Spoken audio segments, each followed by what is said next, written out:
Welcome in to another episode of the Gridiron Fantasy Show. I'm your host, Paul Edgington. You can find me on Twitter at Gump7285 and then the podcast page at Gridiron_FS. Coming at you with another Wednesday night betting episode. Some of my best bets for NFL and college football this week. Going to give you some bets from a majority of the nationally televised college football games. So the ones most of us will actually be watching and have a little bit of skin in the game. And then I'll give you one prop from each of the NFL games for this week. So without further ado, we will kick that off, starting with the Thursday night game in the Buffalo Bills and Miami Dolphins. One of my favorite plays from this one is Josh Allen to go under 22.5 completions. As we can see here on Outlier, the excuse me there, had to step away and cough for a second, but using outlier.bet, it's the only place I use for my prop betting and game betting research. And we see here that he did go under this line, had 18 completions in the game against the Cardinals, which he only had 23 passing attempts in a mostly competitive and close game. So for betting the under, that is a positive sign that even in a close game, he wasn't just throwing the ball around the field all game long. And then last year against the Dolphins, he did go 1 of 2, and he had 30 completions in their last matchup in January. I'm expecting this one to be close for the most part, but I do think the Dolphins are going to win. And then just looking back at last season, he hit this line under the line 9 of 19 games. So roughly 50-50 chance on this one, looking bad at last year's stats. So I think that he is going to go under this line, and then the Dolphins will end up pulling out the victory. It doesn't seem like this offense is going to be much like last year with a lot of throwing from Josh Allen. We're going to see a good bit of running. James Cook, Ty Johnson could potentially be out. He is questionable right now. So we're going to see a little bit of Ray Davis being the change of pace back. But I think Josh Allen does not get 23 pass completions this week. And then heading over to the Sunday slate, arguably the biggest disappointment in fantasy football was Amon-Ra St. Brown. He did absolutely jack shit for us. 13 yards on, 3 receptions last week, only 6 targets. So this is going to be an outlier game for him. I don't expect him to have this bad of a game. Probably the rest of the season, but especially this week, as last year Tampa Bay allowed the third most receiving yards to receivers at 179 a game. And it's Amon-Ra St. Brown. He's going to bounce back. He played against Tampa Bay once in 23. Twice last year. So once in the regular season, then I believe they met in the playoffs. So he hit 124, and then he just barely missed this line by 4 yards in their second matchup in January. I'm expecting a big bounce back week from him. Hopefully he'll get into the end zone for our fantasy scores, but I think he'll soar over this line of 80.5 against the Tampa Bay Buccaneers. I might ladder it up to probably 100. I think that's within the realm of possibility for him in this one. And then a good old NFC East matchup, the Commanders and the Giants. For this one, I really like Jaden Daniels' anytime touchdown. As we saw last week, he got into the end zone twice, and he had a whole lot of carries. He had, 16 carries last week? So don't expect to see that again, but I believe last I looked, his rushing attempt line was set at 10.5. It looks like it's been bumped down to 9.5 on a lot of books. But on FanDuel, it's still set at 10.5. So predicting, in the 9, 10, 11 carry range on the books. I don't think he gets quite there. I think 10's probably what I'm comfortable with. But I think he'll be able to get some chunk plays on the ground, and I think he will be a weapon once they get down close to the end zone, and he'll be able to sneak one in there for another touchdown for us this week. This will probably be one of my favorite weekly plays, is Jaden Daniels getting into the end zone on the ground, especially if we're getting plus money like we are in this one. Every site has it at least plus 100. FanDuel's minus 105, but still very comfortable taking it there. So Jaden Daniels, anytime touchdown, I'm definitely firing that one up for the Commanders in the Giants game. And then looking at the Browns and the Jaguars, another one I don't really love. Too many props out there right now, but Brian Thomas Jr. to get himself his second touchdown in his rookie year is one that I do like. He was targeted twice in the red zone last week, so can't complain about that. Let's see here.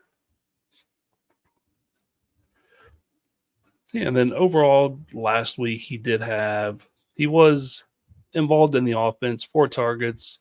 Luckily for him, he caught all 4 of them. But it seems like once they are getting down into the red zone and the 10 zone, he is going to be one of the targets besides Christian Kirk and Evan Ingram down there in the end zone. And hopefully he'll be able to sneak one in for us again. And right now, again, he's a plus money on absolutely everything. So definitely my favorite bet in this game coming up on Sunday. And then we'll go for the hat trick for anytime touchdowns. Good old CD, a.k.a. TD Lamb. He did not get in the end zone against the Browns, unfortunately, which is good because I do think he bounces back this week. Looking at last year's numbers, 11 out of 18 games. Unfortunately, he has not scored the last 2 games. But, sitting out with his holdout, all that nonsense that went on in the offseason, not much practice time, knocking off the rust, just bouncing back. So I think he will be able to take apart this New Orleans defense and get into the end zone for us. It's just another game that I don't really love too much, but a CeeDee Lamb touchdown is always on the menu for me. And then another anytime touchdown. I promise they're not going to be on every single game, but Anthony Richardson, much like Jaden Daniels, he's probably going to be one of my weekly plays, especially if it is still plus money like this. 140 on FanDuel, 135 on DraftKings. I'm surprised it's still that high. I thought it would open up around maybe plus 10, plus 115. But open up that high, I don't think you can pass this up. We know how great of a runner that he is. Last week, 56 rush yards on only 6 rush attempts. But we did see down there in the red zone and on the goal line, he was used a fair bit, especially with Jonathan Taylor, running an RPO or an option play. Very dangerous situation for a defense to be in down there. So absolutely love A-Rich to get into the end zone once again. And here it is. His red zone rushing share. He had 2 of the 6 red zone attempts for the team. So he had a third of them. Can't really beat that for a quarterback. So A-Rich to get into the end zone against the Packers, I'm all over that one. All right, now taking a look at the New York Jets and Tennessee Titan game, going with good old TP, former Dallas Cowboy star running back, Tony Pollard, over 50.5 rush yards.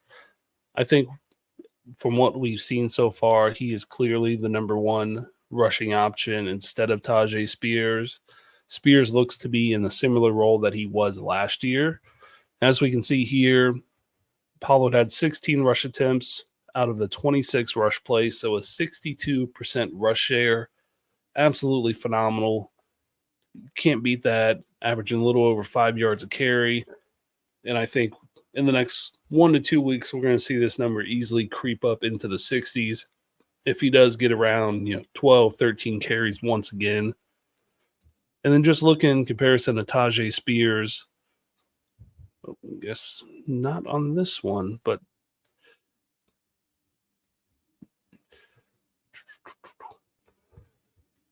yep, he doesn't even have any rushing props up other than his touchdowns. So can't really look at least at the moment, on Outlier. But as we saw there, Tony Pollard had 16 carries and 62% of the rush share. So he is the quote-unquote bell cow for this offense, at least opening up the season. And I'm sure that will continue throughout. I think they're making it pretty well known how they view Tajay Spears and the role they would like him to be in, that they feel best helps the team. And looking at a bang-up matchup that we're all just so excited to watch, the Seattle Seahawks and New England Patriots. I'm really liking Ramondre Stevenson's over 64.5 rush yards on this one.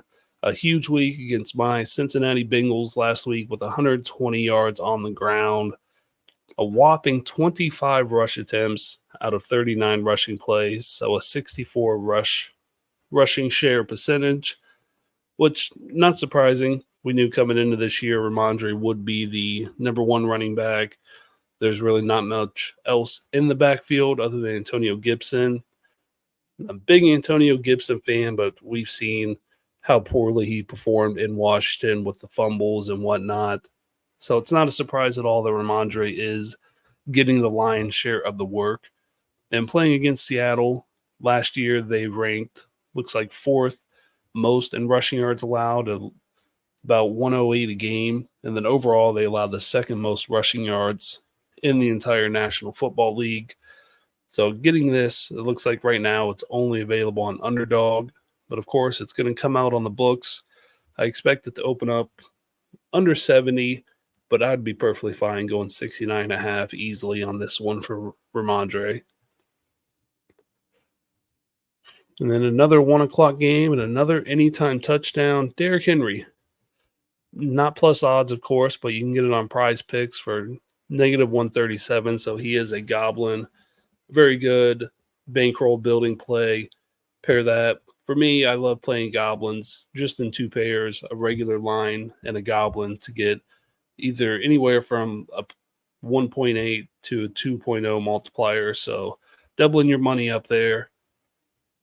And of course, most of us saw what he did last week against Kansas City. We didn't see the Tennessee Titan Derrick Henry. And if we expected that, then we really need to adjust those expectations. I didn't think that he was going to come in there and get 20-plus carries week in and week out for them. And from what Harbaugh said, that's not what they signed him to do. But for him to get touchdowns, I think you're going to win money if you bet on him every single week by the end of the year. I think he's going to score more often than not, especially in this kind of game. He didn't play very well against the Chiefs. They need to refine that offense. Lamar's not going to run the ball 16, 17, 18 times a game. So it's going to be a little bit more Derrick Henry, and they are playing the Raiders, who they should slaughter. So I'm expecting a heavy dose of Derrick Henry, and definitely more than what we saw last week against Kansas City. And good old Ladarius McConkey for the Chargers and Panthers game. I like him to go over 39.5 receiving yards. Unfortunately, he hooked that one last week. But as we can see here, he had 7 targets, reeled in 5 of those with a target share of 26%. Can't complain about that for a rookie in his first game, especially one like McConkey that wasn't a first-round pick. Isn't your typical wide receiver one, but him and Justin Herbert seem to have a nice little bit of chemistry already after one regular season game. So I am liking him to go over this line. They are playing the Panthers. The Panthers suck. No way around it. Absolutely atrocious. They got slaughtered by the Saints. I don't think the Chargers are going to do as bad of a job, but I think they're going to win by double digits. And to get there, I think we're going to see a little bit out of McConkey, Palmer, maybe Quentin Johnson, if we have any hope left in the tank. But I think we're going to see a pretty good amount of passing, at least through the first half, first 3 quarters, before they really just pound it on the ground to go ahead and take this W home. But that would be my favorite bet from the game. Panther side, there's not much there unless you're comfortable with Deontay Johnson over 4.5 or 5.5 receptions. But McConkey is my pick for that game. We have finally arrived at our last game in the early 1 o'clock Eastern window for the Vikings and San Francisco 49ers. Of course, lots of talk about the Niners, Christian McCaffrey, his calf/Achilles tendonitis injury, and what that's going to mean for the near future for the 49ers. But in this game, it doesn't look like he's going to play. I'm sure once that is officially announced, Jordan Mason's props are going to be super inflated compared to last week after the huge game he had. So I'm looking at the opposite side of the ball in this one. There wasn't many Debo Samuel props up outside of touchdowns, which one of my favorite bets is a Debo touchdown. But we're going to go away from that one this week and go with Aaron Jones over 49.5 rush yards. A little bit of a surprise last week. He got the ball 14 times out of 26 plays for a 54% rushing share. We know he's the RB1 for the Vikings, but I did not think we would see that big of a share for him coming out of the gate. Averaged almost 7 yards a carry and ended up with 94 yards against the Giants. I think he's going to get the ball fed to him over and over and over again this week. So to hit 50, I think that's a fairly low line for him. I think it should probably be up more about 54, 55 and a half. So at a line that I think is a little mispriced, I'm definitely all over that. Like I said, he is getting the lion's share of work at 54%. Maybe that goes down a notch or two, but he is going to be the running back one for the Vikings. And, they can't pass the ball every single play, especially with Sam Darnold. You never know when he's going to start seeing ghost again like he did previously in New York. So we'll see how this one goes, but I have a pretty good feeling about this one. Obviously, it's why I'm placing the bet. But hopefully Aaron Jones can get us at least 50 in this tough matchup for the Vikings. And then looking at the Rams and Cardinals game, I know I'm excited for this one. I'm expecting a lot of points from both teams. And we all know by now, Puka Nacua has been placed on the IR to miss at least 4 weeks. Rumors are he's probably going to miss more. They do have a bye week, week 6 or week 7. I believe it's week 6. So getting that extra bye week in, he's not potentially coming back till week 7, which, for us in betting and fantasy and even just fans of the game, hopefully he takes that time off that he needs to get fully healthy. I'm sure we would have rather seen him miss week 1 or even week 2 to take that little bit of extra time to heal up from the injury in the offseason instead of missing at least 4 weeks.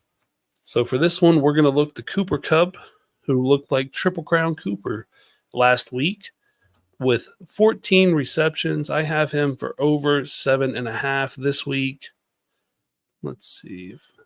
I would even go up to 8.5 for the plus money. So 7.5 when I looked at this earlier was around negative 130, but of course that has inflated up to at best negative 60. So I'm perfectly fine going up to 8.5 for the plus money. Either way, I think he's going to have double-digit receptions. They're looking at Tyler Johnson, Demarcus Robinson playing next to him. Of course, Colby Parkinson, the tight end as well. But we're going to see what we've mostly seen out of Stafford and Coop, and that's just passes to Cooper Kupp over and over and over again. He had 21 targets last week. Is that going to happen again?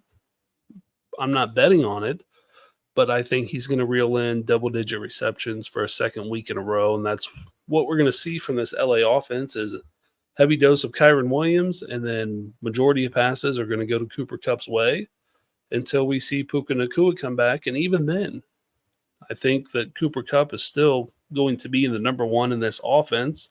A lot of us thought it would be Puka Nacua with his great season, Cooper Kupp getting old, blah, blah, blah. But so far, Cooper Kupp looks like Cooper.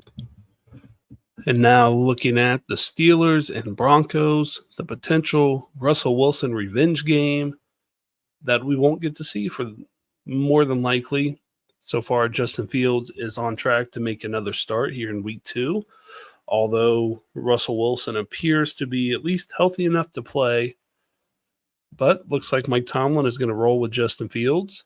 And how can you not, with the tough game against the Atlanta Falcons, came out with the W, and Russ is old and banged up, and he didn't look very good last year to begin with. So for this one, I am taking one of the safer targets in that offense that we know is going to get some looks no matter who the quarterback is, especially in an Arthur Smith offense. I'm taking Pat F., the Muth, Pat Freiermuth for over 27.5 receiving yards. He just hooked that one last week, but that's okay. That's last week. He's going to get 28 this week. He had 4 catches on 4 targets, only a 16% target share out of 25 pass plays. But when the ball gets thrown to him so far, he is able to reel it in, and hopefully that will be the case this week against the Denver Broncos. It's Denver. It's a little bit of a mystery box right now. They didn't look too good against the Seahawks. Bo Nix definitely looked better in the preseason, as you can expect, playing the inferior opponents, second, third stringers. But this one should be a fairly close game, mostly because both of the offenses are not very good. Both of the defenses are very good. But I think Pat Freiermuth is going to get us at least 30 through the air in this one. And it's going to be one of Justin Fields' most efficient targets. Of course, in the short game, the safety foul for the offense. I really love this line for Freiermuth. And then looking at my Cincinnati Bengals traveling to Kansas City. I always look forward to this game when they've been playing the last couple of years. This time, not so much. T. Higgins did not practice again today on Wednesday, so it doesn't appear he is on track to play. Jamar Chase, we all know contract situation, whatever the quote-unquote illness was last week. So we'll see what the Bengals have in store. I know they're getting shit on a lot for the performance against the Pats, but if Tanner Hudson or even if Mike Gesicki comes down with that catch and Hudson does not fumble on the 1-yard line, I'm sure the Bengals are looked at in a very different light and talked about pretty differently right now, especially Burrow. So I'm actually going to take Joe Burrow's under 229.5 passing yards, mostly due to T. Higgins being out, if that is the case. The offense didn't look very good. The run game sputtered. The Chiefs have one of the best defenses in the league, and if Jamar Chase is the only capable receiver out there, it's not going to be a good day for this offense. Although in 4 games against the Chiefs, he has hit this over and soared over it 4 times. 446, 250, 286, and 270, averaging 313 per game. If T. Higgins was there, I'm absolutely smashing the over on this one and looking for a very competitive game. But no T. Higgins. The Jamar Chase stuff still lingering. He seems to be frustrated from week 1 as well. So I'm going to go ahead and go the under on this one, unfortunately. And then Tank Dell, one of my favorite guys to bet on at one of my favorite markets, the rushing plus receiving yards, especially for him, Debo, those guys that are going to get 1 to 2 attempts per game for the most part on the ground. And then, of course, we know his big play threat ability. He could hit this line in 1 catch, 2, 3 catches. It doesn't take him many touches to get a lot of yards. And last week, he did have 2 rush attempts, which we love to see. I think he had, 19 rush yards or something like that, 17. But last week, he did hit this line on the over with 59 rushing and receiving yards. Oh, come on, scroll over. Yep, there it is. He only had 3 catches on 7 targets. So you'd like to see him catch the ball a little bit more.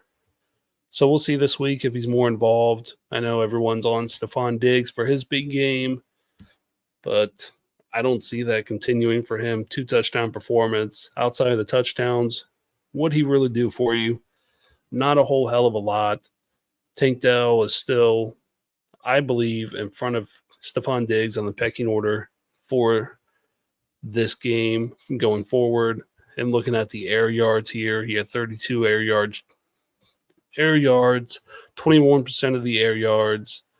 So I think this is going to be a pretty damn good spot for him to hit this one. And they're playing Chicago.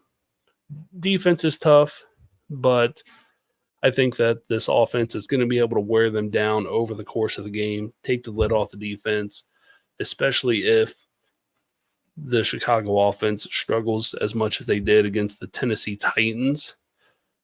So hopefully Tank Dell will be able to hit this one. Hopefully it won't be too big of a sweat, and he'll get in there nice and early for us with a couple explosive plays and send us home happy.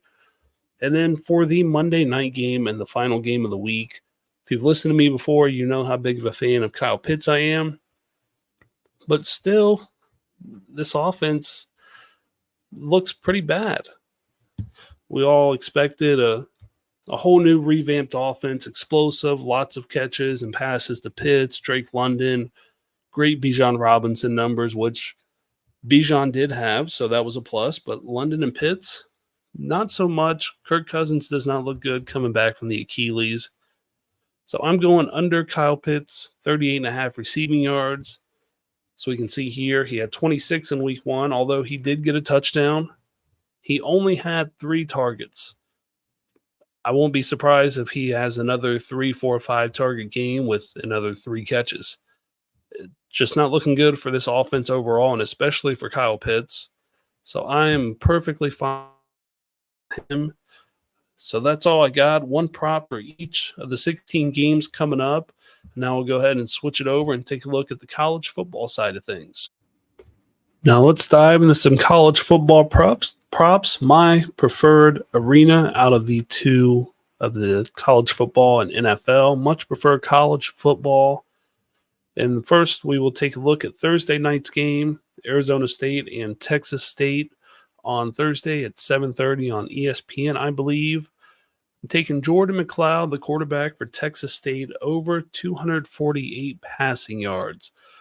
Now, some of you the name might sound familiar. He had a huge season at James Madison last year. He did hit this line 8 of 13 games with 1 hook and 1 with 241, so he could have easily been 10 of 13. And then so far this year, 1 of 2, 238, and then 309. So this is going to be a very high-scoring game, in my opinion. And I think Jordan McLeod will be able to soar over this line.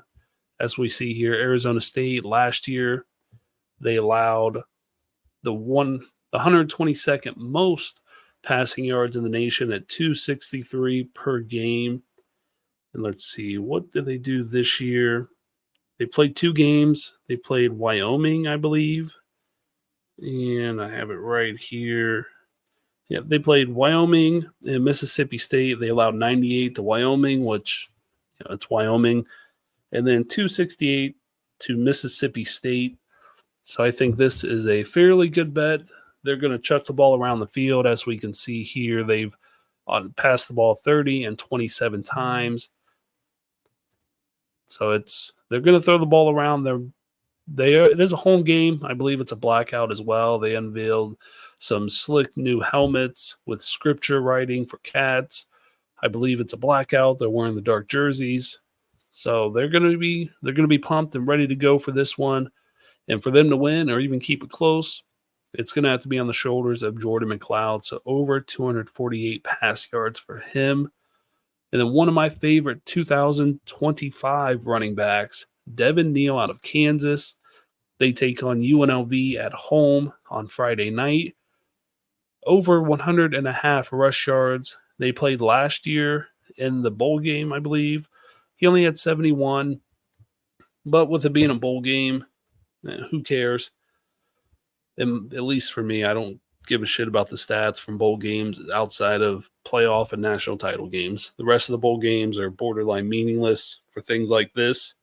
So without that, he would have hit this line 50% last year with a 94 and a 91-yard game. So easily could have been 8 for 12. He is the man in this offense. Rush share so far this year, 29%. You can't complain with that.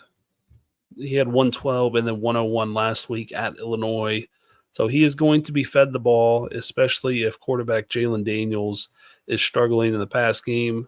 And he is a dual threat. So if he's able to run the ball and open up some lanes for Devin Neal, even better. But they're going to feed Devin Neal the ball, and I expect Kansas to control this game for the most part. So we should see a heavy dose of him. And looking at this right here, UNLV allowed the 91st most rush yards at 161 per game last year. So it should be a pretty good football game overall, but I'm betting on Devin Neal to go ahead and get those rushing yards and continue his senior season on a high note. And now the other game on Friday night, a top 20 matchup between Big 12 opponents now, but it's not a Big 12 game, as this game was scheduled before Arizona came into the Big 12 Conference. So a very unusual situation. They play at Kansas State Friday night at 8 p.m. Eastern on Fox. And I'm looking at the Devy, the 2025 wide receiver one, T-Mac Teteroa McMillan to get over 92.5 receiving yards. We know what he did week 1, 300. And week 2, he had a whopping 11. Arizona did not look good in week 2 whatsoever against Northern Arizona. They struggled very much so. But it is T-Mac Teteroa McMillan, national stage. Of course, being out there on the West Coast, not a lot of people see him due to the late nature of their games, regional coverage, blah, blah, blah. So I think he's going to be up to the task on national TV, on Fox, in front of a larger crowd, with all the eyeballs on him. He's going to want to show out. Him and his former college or high school teammate, Noah Fafita, they're going to link up, and they're going to link up fairly often, I believe. Kansas State and Arizona rank in the top 40 of scoring offenses. So we're going to see a whole lot of points, and I think we're going to see a big bounce back for T-Mac here. If you look to end his season last year, he had 4 straight games over 100, plus 5 straight with the one from week 1. And with a very bad game last week, I think he's primed for a bounce back in prime time. And now one of the bigger matchups, Alabama traveling to Camp Randall to play the Wisconsin Badgers. I'm looking at freshman Ryan Williams to go over 52.5 receiving yards. We've seen the highlights, the big plays, first 2 weeks, 139, and he only had, 2 catches that week? Yeah, 2 catches to get 139. And then last week, he had 4 catches for 68 against USF. So a step up in competition there for him. But he still played pretty fucking well for a 17-year-old true freshman at Alabama. And we love to see going from 2 targets all the way up to 7 in only 1 week's time. I believe this game was 14-13 at halftime, if not halftime, well into the second quarter. So it was a close game for the majority, at least half of the game. So that is good to see that he was heavily involved in that type of game. We've seen the game-breaking ability, being able to take the lid off the defense, the yak. I'm expecting him to have another big game of hopefully 60-plus receiving yards in this one. And that wraps up our Thursday, Friday, more nationally televised games. And heading into the Saturday noon slate, we have number 16 LSU traveling to Columbia, South Carolina to play the good old Gamecocks. I'm taking under in this one. Super sophomore Caleb Jackson to go under 31.5 rush yards. As we can see so far this year, he's had 14 and 28, 14 against SC in a highly competitive game, and 28 against Nicholls State, where they struggled for a good portion but pulled away. So we've seen a competitive game, and then one they ran away with, and he still was not able to hit that line. 5 rush attempts week 1, only went up to 8 in week 2. This game right now is a 6.5 point spread in favor of LSU. You never know with South Carolina and Lenore Sellers, and this offense could be inconsistent to start out. They could sputter. LSU can get up early with the passing attack of Garrett Nussmeier and Kyron Lacey. So that does worry me a little bit. If they get up nice and early with a comfortable lead, they take out Josh Williams. They don't play much of John Emery Jr., and they give Caleb Jackson a lot of work. But I don't think that's the likely case here. I don't think he's going to get more than 6, 7 carries. I damn sure don't think he's going to get more than 8. And even last year as a true freshman, he hit this line once when they played Grambling State all the way in week 2, and then he closest he got was 23 yards. So give me Caleb Jackson under 31.5. Not a lot of the rushing share for him. I don't see this game being a huge blowout for most of the game, so I don't think he's going to be afforded that work. And one of my week in and week out favorite props is C.J. Donaldson anytime touchdown. Last year, he hit this in 10 of 12 games, and so far this year, he's 2 of 2. Former tight end converted to running back, 6'2", 6'3", 240, 250. when they get down to the goal line, he is the guy. It's not Garrett Green, the quarterback. It's not Jaheim White, the other running back. It's big old C.J. Donaldson. As we can see here, week 1 against Penn State, 2 red zone attempts, and then 4 against Albany, I believe. They played last week. They played Albany. So he gets the red zone rushing attempts, rushing share. He has so far 55% of it through 2 games, 40% week 1, 67 week 2. And they are playing rival Pitt, so it's going to be an intense, should be a close game, I think. West Virginia is not as good as a lot of people predicted them to be, and Pitt seems to be better than what most predicted them to be. So I can't wait for this one. I believe it's the Backyard Brawl is what this rivalry game is named. So it's going to be a hell of a game. But once they get to the goal line, it's C.J. Donaldson time. And it is very hard to keep that big man out of the end zone. And speaking of Kentucky, they have a super tough matchup with number 1 Georgia at home. Trevor Etienne made his debut after being suspended for a half/injured. Didn't play at all week 1 versus Clemson. But week 2 versus Tennessee Tech, he had 78 rush yards on only 5 attempts. He only had 22% of the rush share, but it was Tennessee Tech, and it was his first game back. So maybe ramping him back up for a more competitive SEC game such as this one. So I'm thinking he soars over the 69.5. He showed off his big play ability. He had a long rush of 45, averaged 15 a carry. That's not going to happen this week, at least not the 15 a carry, but he can break off a long one at any given time, and he is going to be the running back 1 in that offense. So give me all of the Trevor Etienne this week.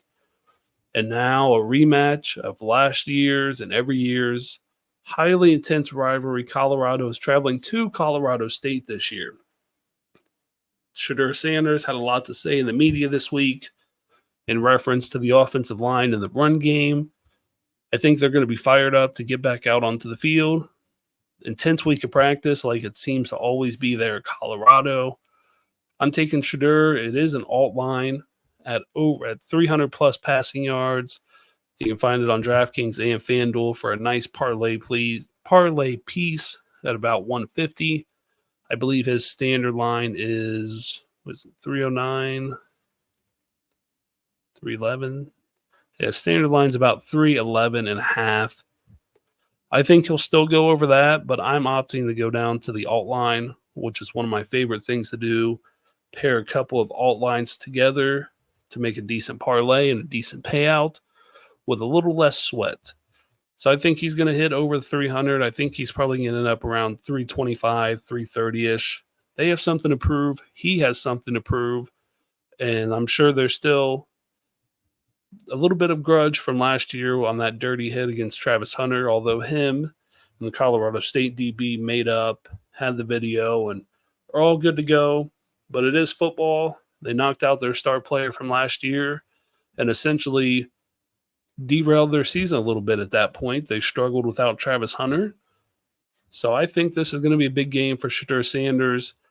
And then, of course, we have to look at Travis Hunter while we're looking at Shedeur Sanders. Hunter over 94.5 receiving yards. I'm laddering this puppy up to 120 myself. I've laddered him up to 120 each and every week, and it's been extremely profitable. It's one of my favorite college football plays to do each and every week. Let's see here, 132, 110 so far this year. He's got 28% of the target share, 9 targets, 14. He did struggle against Nebraska, but the whole entire offense struggled, but he still came through with 110 yards. And last year, looking at this line, he hit it 4 out of 9 games, but one was against Colorado State where he was knocked out early, and then UCLA just completely shit the bed. But other than that, even if you just take one out, he hit it 50% of the year when he finished the games. So one of probably my most confident play next to Shedeur Sanders, 300-plus passing yards, would be Travis Hunter. So that is it for the college side of things as well. So that's it for this episode. So please give me a follow on the good old Twitter machine at Gump7285. the podcast at gridiron_FS. And as you see here on the YouTube, check out Sleeper. Use my code GUMP to get a first-time deposit match up to $100 and a free 0.5 pick. So essentially a free square to throw on one of your first slips.